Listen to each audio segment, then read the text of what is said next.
All right, Rahul Gandhi there, bringing to a close all speculation. He's basically left the question of whether he will make a bid for the top job or not to after the election, saying that's an issue for the members of parliament to decide. And as we were saying, making one of his most passionate, aggressive and energetic speeches, I would say, much more energetic than we saw him certainly in the assembly elections, some would argue.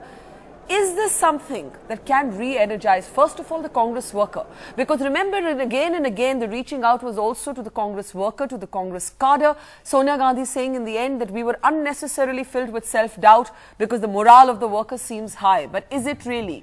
Can Rahul Gandhi re-energize the Congress? Can Rahul Gandhi at this stage, as a leader of the campaign, change the outcome of this election? An election in which many people believe that the odds are actually stacked seriously against the Congress. What were the big ideas that we heard in Rahul Gandhi's speech? Let's take you through some of those key points if we can start getting those graphics up now. Firstly, an attack on the BJP. Using colloquialisms, Rahul Gandhi said that the marketing of the BJP was certainly very good. He said उनके पास चमक है, नाच है, गाना है, लेकिन वो ऐसी पार्टी है जो गंजों को कंगे बेचने चाह रही है. They're trying to sell combs to a bald man. Then, without naming them, he spoke of the Aam Aadmi Party. Said नए लोग आए हैं और नए लोग तो गंजों को haircut देना चाहते हैं. So this was a colloquial but a serious attack on both the BJP, a swipe at the Aam Aadmi Party as well. A dismissal of the Narendra Modi slogan of a Congress Mukt Bharat, saying that Congress is a philosophy, that the BJP doesn't know its history. Accusing the BJP of a few things: of blocking parliament, of stalling critical anti-corruption bills, of stoking fire of communal hatred, that's the phrase that Rahul Gandhi used, of saying that the Congress did not believe in handing over the structures of power to one man, an obvious reference there to Narendra Modi. He did not name Mr. Modi at any point, but it was clear some of those references, he was picking up comments that Mr. Modi has made in his own campaign speeches and rebutting them. Otherwise, it was all about trying to give the Congress party worker a voice in the system. He promised that at least in 15 seats, this time as an experiment, at the very local level, block level leaders too would have a say in who the candidate should be from that area. Rahul Gandhi's pet theme has been inner party democracy. He spoke about strengthening that democracy and said that the one solution to all of India's problem was to deepen democracy. He held up the RTI and the Aadhaar. The RTI is really the crowning glory, that one achievement that he is the proudest of.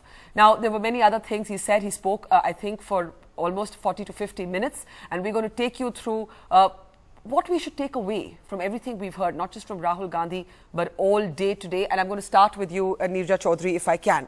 Your first thoughts. Is this a different Rahul Gandhi from the one we heard in the assembly campaign? Yeah, what I'm left with is the Congress is entering now the Rahul phase. Clearly. Yes. Yeah. It's very different from his Jaipur speech.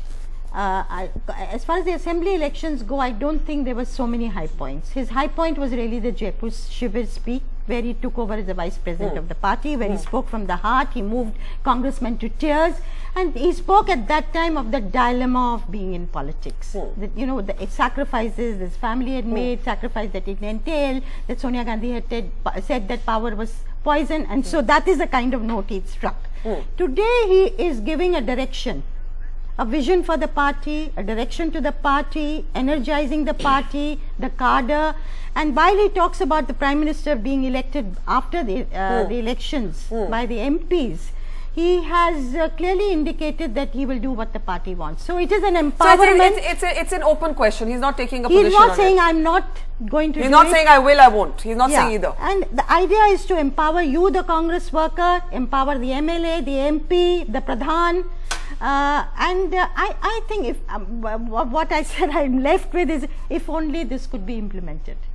Okay, that's the key point. And Rajiv Desai, here's the thing about a lot of what Rahul Gandhi says. For example, what he says about democracy and deepening democracy is unexceptionable. It's commonsensical. Everybody would agree that you should restore lawmaking to MPs, that you should not take away that space, that laws should not be made on the streets, that laws should not be made by us in the media. But do you not think that at the end of the day, however passionate, however sincere Rahul Gandhi may be, there is a basic contradiction that he represents? and the contradiction he represents. And you were just saying earlier the dynasty is irrelevant, but he cannot talk about the democracy project as the one answer to all of India's problem and represent to many something that is undemocratic, which is a dynasty. I think what he said was that every time when the Congress is faced with a challenge, it goes back to its whole structure of what he called revolutionary reforms. That the Congress has always believed in revolution. And I mean, these are words that are not used these days, but he used that word, revolutionary reform, at one level. That doesn't answer my question. Well, it does. What he's telling you is the Congress is changing. And what Nirja said, this is a new phase in the Congress. It's a new evolving phase of the Congress. It's a catchy phrase that Nirja used, the Rahul phase. What does the Rahul phase represent as opposed to the Sonia phase? He said young people. He talked about demographics. He said that when the young people vote for us, we'll come back. We will appeal to them with all our programs and inclusion. And he talked specifically about certain demographics. Okay. But I think the most important thing that has happened with this speech is something that we've all been concerned about, which is the very low level of debate, political debate in this country over elections. I think he's raised the bar by his focus on values, ideas, trusteeship. He may well have done that, but it was interesting to me that he singled out Manishankar Iyer perhaps for legitimate praise in Panchayati Raj on a day when Manishankar Iyer did much to lower the level of political discourse. Well, he also praised Sam Pitroda. So yeah, but we should underline the fact that when you do talk about the level of discourse, Manishankar Iyer, by mocking Mr. Modi's origins, made a classist statement that many of his own party members would want to distance themselves from. Swapan Das Gupta, senior commentator, is joining us. We're also joined by Sankarshan Thakur. And I want to get your comments, Swapan.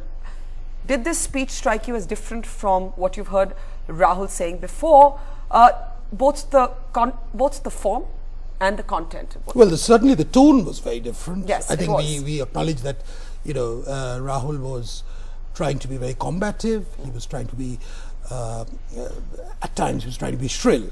But I think that was premeditated rather than something that it was a more energized Rahul Gandhi? It was an energized Rahul Gandhi. But I think you've got to realize the context. I think the context is that the Congress party faces a level of demoralization and dispiritedness which has rarely been seen before.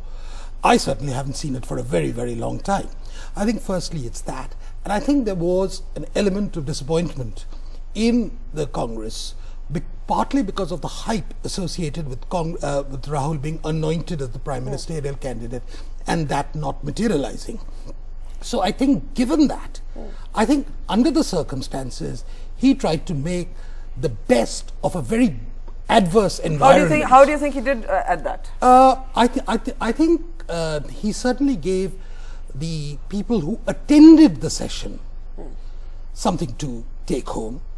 But whether he addressed the fundamental questions which have been plaguing the Congress party, I think the basic problem of Rahul Gandhi is that he's trying to separate the fierce anti-incumbency which he's inherited on account of the last 10 years, the past 10 years, and trying to say, look, we are trying to open a new page, and trying to put a gloss over what has happened. Disassociation in a sense. Complete disassociation. Now that is the problem which he is going to confront. Can I ask? And may I just add one more thing? That talking about systemic reforms, talking about structural reforms in the Congress is something which Rahul Gandhi has been doing for a very, very long time. This is not certainly the first occasion which he's spoken about it. But on the ground, I think there's been very little material impact of that as far as the organization of the Congress party is concerned. I want to ask you briefly when I open it up.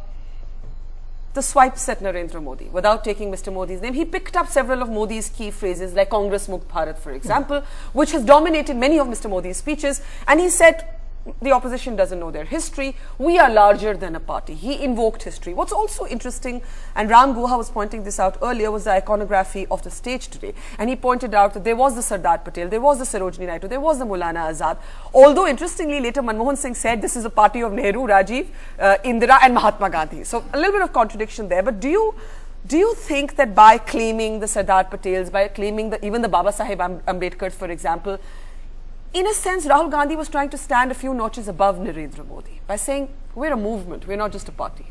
Well, you can try through symbolism, but the mere fact that today really the baton has passed from Sonia to Rahul Gandhi, or at least that was symbolically, suggests that the idea of lots of people, lots of ideas competing to reclaim the Congress space and the Congress re-inheriting its sort of pre-independence traditions, I think some of it is a little contrived, if I may say so. So I think it will take more than putting up pictures of Kamraj, putting up pictures of even Sitaram Kesri and Narasimha Rao found a place today. You know, and as far as history is concerned, I think the jury is still out about Rahul Gandhi's awareness of it. Okay, now history shadowing the present and the future. Sankarshan Thakur, Dilip Pargaonkar also with us. Sankarshan, to you first. I think we all acknowledge that the tone, the manner, it was a different Rahul. It was he seemed more focused, he seemed more energetic. But the content, I think, as Swapan points out, the ideas are old. When I say old, they're very specific to Rahul Gandhi. He keeps talking about this deepening democracy project. And I keep asking, is he not a living contradiction when it comes to deepening democracy? If there isn't democracy within the Congress, can Rahul Gandhi, however sincere, however energetic, however passionate, make that point with conviction? Sankarshan. Barkha, you know, I'm not saying this in defense of how the Congress is ruled or governed or the dynasty. But the truth is, we can go on talking about dynastic rule in the Congress and democracy. But the fact is, and all of us are aware of that one too, is that if there is no dynasty there won't be much of a Congress to have democracy in or to impose democracy on. I mean, that's equally true of the Congress party. That family is the glue by which that party and the ideas that are attached to that party are held together. So to me, that probably is a greater truth than the contradiction that we all know does exist, at least academically. What did you think of his speech, Sankarshan? I thought he was very energetic, and I think the idea was to energize the party, the cadre, drooping shoulders, chest out, chin up kind of thing. And I think he achieved to his sort of audience of today, I think he achieved a high degree of putting the fire back into some of those people.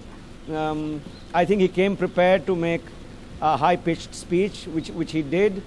I think also, I know these ideas are being called old and repetitive, but I would also like to make the point that they are different. I think to a degree what Rahul Gandhi said today was repeating the great debate between India's world economists between growth and development, and I think he was talking the development story rather than the high growth story. And he was talking, he had obviously come prepared with numbers. So he is describing quite a contrary or different course from the competition. Yeah. Now, the point is this, Dilip Pargaonkar, was Rahul Gandhi addressing the Congress worker, or was he addressing the discontented Congress voter? I really think he was addressing, to use a cliche, the people of this country. My takeaway from his speech is threefold. The first, clearly, he made left no one in doubt that he is not going to walk into the trap of the BJP, which is to convert the 2014 general elections into a kind of a presidential race. And I think by recalling the constitutional framework within which Indian democracy operates, by reiterating that it is the elected members of the House who elect the Prime Minister, this is something that was necessary, because the entire national discourse in the past few months has been veering round to a clash of personalities more than to a clash of ideas, and certainly not related in any way to what we have been using for the past 6 odd years, namely the Westminster model. My second takeaway from what Rahul Gandhi said was that he reiterated something that needed reiteration, that the Congress is not merely a party, an organization, an electoral machine. It is also an idea, and I think the need to reiterate the idea of India was acutely felt for a long time, and he's done that. Okay, and now, the third important thing Dilip, is one minute. he spoke again and again. Okay, complete your point. I think the question of empowerment of legislators, empowerment of people at all levels of government, empowerment of women, I think that is again something that required reiteration. And therefore, I think these are the three highlights as far as I could perceive them after listening to him. Neerja, here's the problem for the Congress. The problem is, and I think I think Swapan makes a point, that while the persona of Rahul Gandhi was very different today, what he said was not necessarily something we haven't heard from him before.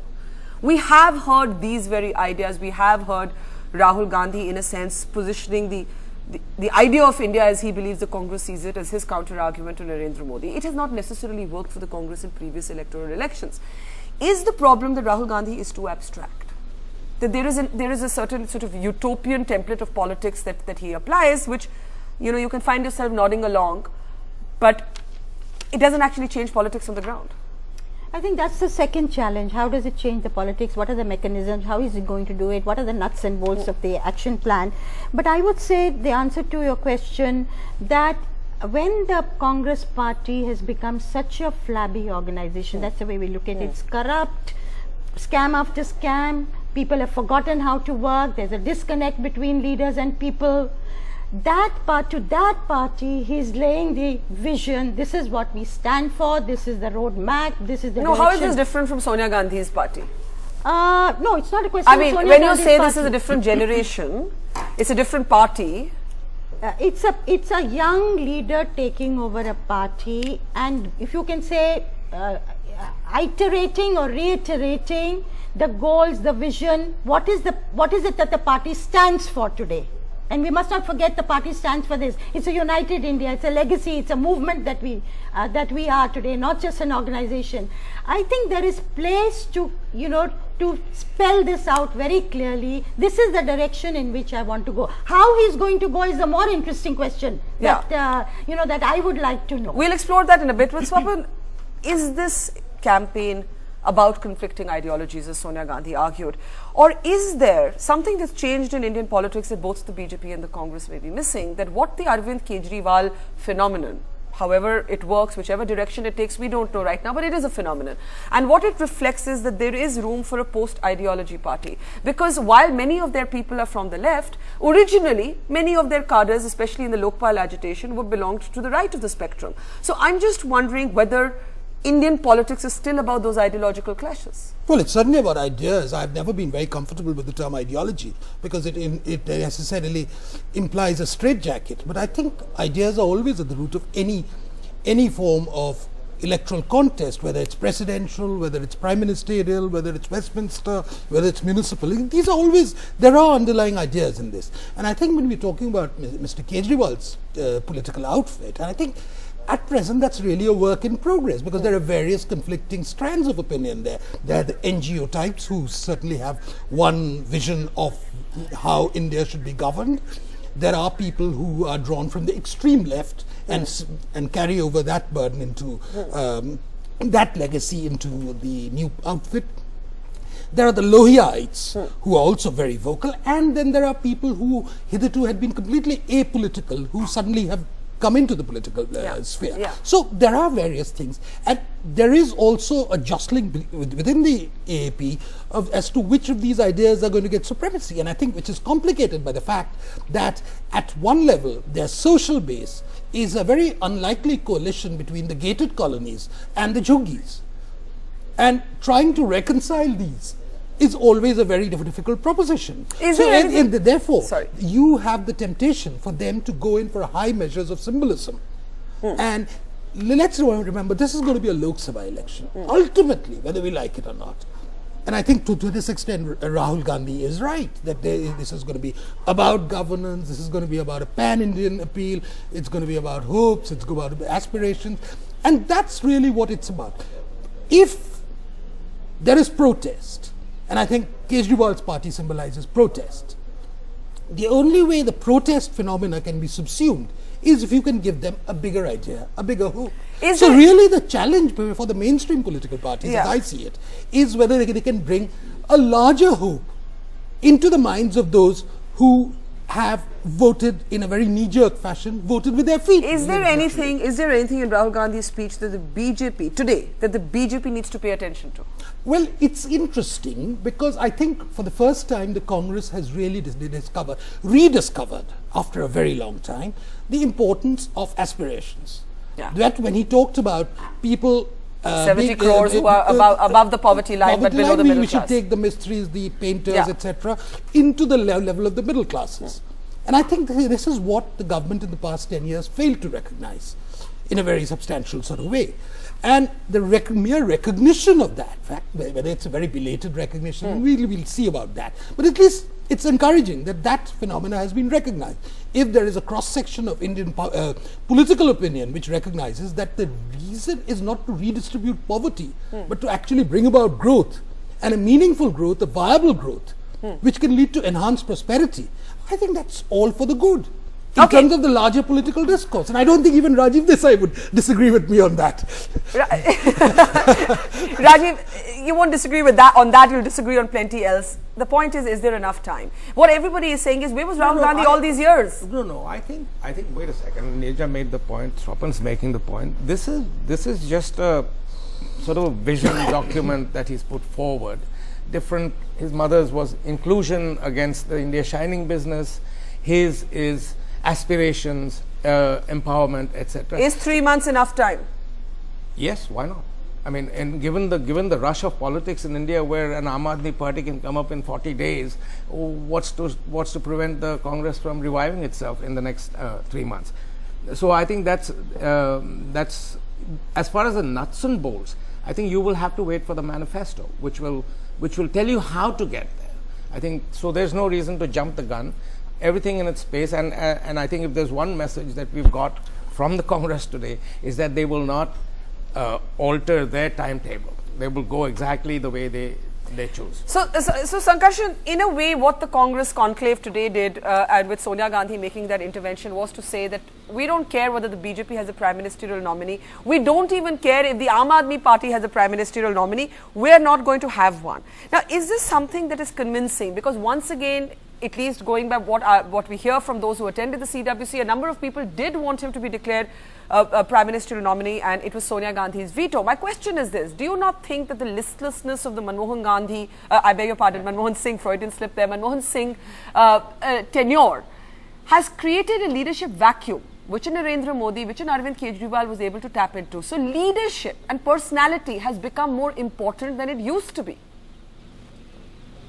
Well, of course, but I'm not terribly convinced, Barkha, after the end of today's session, that Rahul Gandhi willy-nilly has not announced himself as there.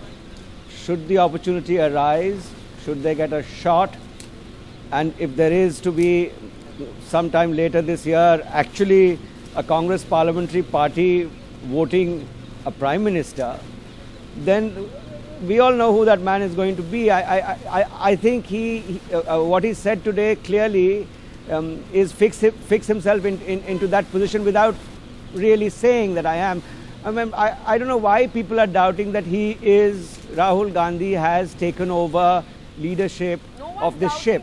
We're just wondering why he then can't be declared the prime ministerial candidate. What's the difference? What is the difference? No, Barkha, that may have to do with other things, things like keeping door ajar for future, negotiations with other smaller regional parties open. Why close the prime ministership issue? Who knows what arithmetic the new parliament will throw up? I don't see that necessarily as a drawback. But to answer, quickly answer whether it is too late for the Congress, 3 months, our party could do it. I don't think the Congress has the lightness of body weight to maneuver itself around so quickly, which our party did. It has too much of a history and too much of a body weight to So too much baggage? Too much baggage? Yes, too much history, too much weight. It's a huge party. Aam Aadmi party is a small enterprise. The Congress, and I'm not saying this to bash the Congress. I'm just saying it's too big a party to be turned around in this space from the deficits that they face today in terms of perception and in terms of how UPA 2 has gone. That's a very interesting point which he's making, because obviously larger mass-based political parties take a very long time in decision making, and I think that's a very fair point. Even the fact that he limited his intention of primaries as a way of selecting candidates to only 15 seats, which is really tokenistic in its extreme, suggests that overnight change, a sort of a cultural revolution in the Congress, is more easily spoken about than actually effected. What did you make of Rahul Gandhi clearly positioning himself and his party as the progressive party? I will not use the word liberal, but he seemed to be suggesting, he pointed to the great icons of the independence movement, and he said these were all good people. It's an old-fashioned idea, but he said these were all good, dil ke achhe the. These were all good people. Such log the. Sorry, I stand corrected. Such log the. And that's when he expounded on the fact that the Congress has this philosophy, and the philosophy is greater than the party.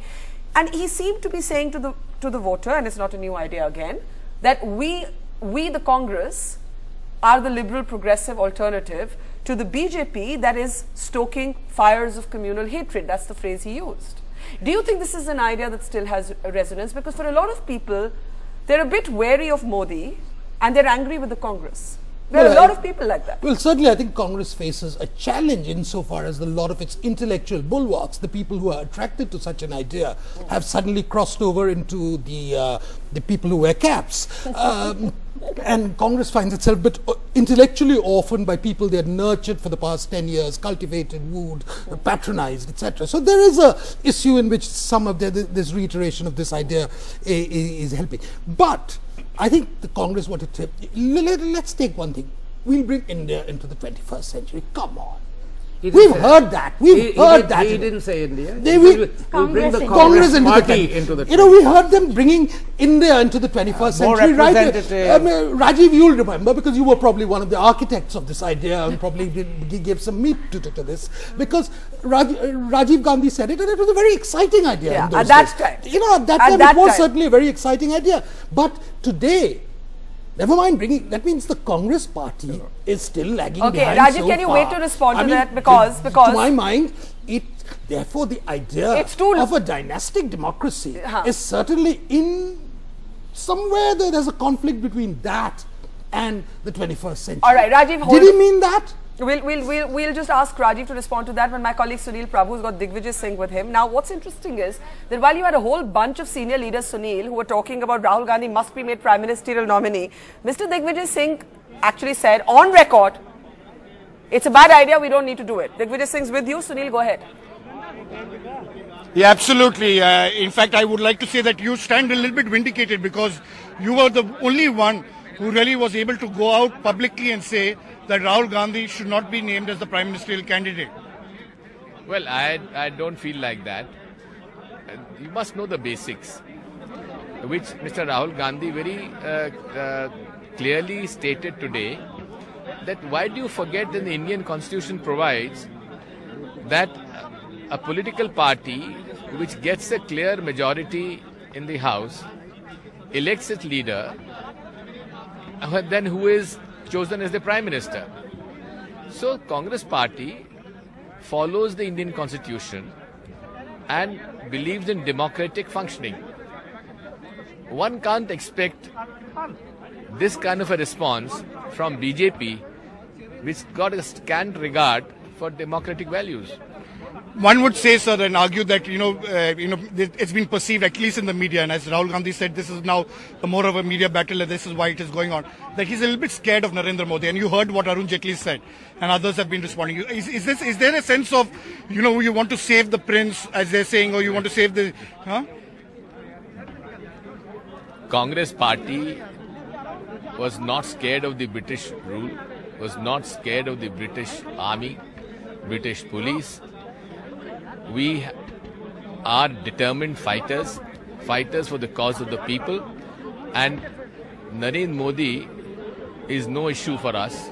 We are fighting an ideology of hate and communal violence, ideology which divides the country, divides the people. Therefore, I would like to request the media and request Mr. Arun Jaitley, for God's sake, don't underestimate us. Okay, the other point, I mean, and you have been the chairman of the publicity committee. Rahul Gandhi is saying, I mean, I know you have a little bit hair left, but saying that they're selling. Absolutely. I mean, you see, the RSS is an expert in sort of speaking lies 100 times and making it appear genuine. So we cannot compete because we are sort of sensitive that we cannot market something which is untruth. These people will go to any extent to speak the untruth. For example, what is the Gujarat development indicator? They say Gujarat model of development. What is the model of development of Gujarat? Let Mr. Narendra Modi come on a platform and debate with me and tell us which are the indicators where Gujarat. He would say that he would like to do it with Rahul Gandhi. So that, I mean, we'll have to look at it. Why shouldn't Digvijay Singh do it? He may be. Why not Rahul Gandhi? Because why not Digvijay Singh? I've been a 2-time chief minister also. I've got experience also of running a state. Let him debate with me. But what's the problem of shielding Rahul Gandhi? That would be the question. That because he's after all being projected as the prime ministerial candidate. I mean, of course. No, let him be projected for whatever reasons. We don't believe in this kind of a projection. Another point that comes into the mind, and you saw that the sense that was coming across the mood that Rahul Gandhi should take a more pivotal role in the party affairs, and that he's already announced that the Congress party has already brought a resolution that he'll be leading the campaign. One last point about Mani Shankar Rai, lowering the debate about his tea vendor remark, saying that he can come and sell it out here. Do you think that's fair to make an attack on Narendra Modi about his tea vendor style? Because after all, everybody has aspirations, and if a tea vendor is trying to become a prime minister, I don't think you all will hold it against him. Well, everyone has a right to sell what he wants to sell. And you have you feel that Mani Shankar, what he said about coming to sell? Mani has his own style of saying that.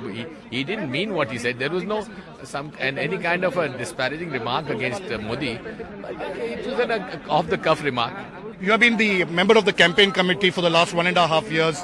Now Rahul Gandhi is talking about giving, and you saw what Chidambaram said about giving less than 35 years of age people seats. Do you think it is possible? It is, at least 272 seats should be given to. Congress has always promoted youth and young people, and therefore I think it's not today.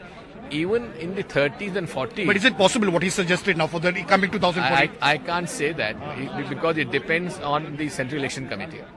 But you think it's a good idea? Is it it's always a good idea to promote youngsters. Okay. And then one final point, Mr. Digvijay, just I wanted to say, because you have been, of course, in the forefront of saying that Rahul Gandhi shouldn't be projected, that he shouldn't become the victim if the campaign doesn't go well. No, I didn't say that. I know that you didn't say that, but don't put words in my mouth. But it's understood. We all understand that in case the Congress party doesn't do. You are saying something which I've never said. So I take back my words, but there is an underlying assumption in everybody's assertion that if you put Rahul Gandhi and project him as a prime ministerial candidate, now that he's leading the campaign, it's understood. I understand. Sunil, again you are coming back to the same thing. Constitution doesn't provide this kind of a projection. Why are you sort of taking it for granted that people will elect you as a ruling party? The BJP should know it is the people of this country who give you the mandate, not BJP. Then they'll say, why did Mrs. Gandhi announce Manmohan Singh as a prime ministerial candidate at the manifesto release? Because he was the incumbent prime minister then, and he was prepared for a second term. This time he is not prepared for a third term. So here you have it, Balka. I think he's answered most of those questions and quite categorical and assertive about the fact that he stands vindicated to a great extent in what he has been saying for some time now, and that has been accepted as the public practice, at least from the Congress party point of view.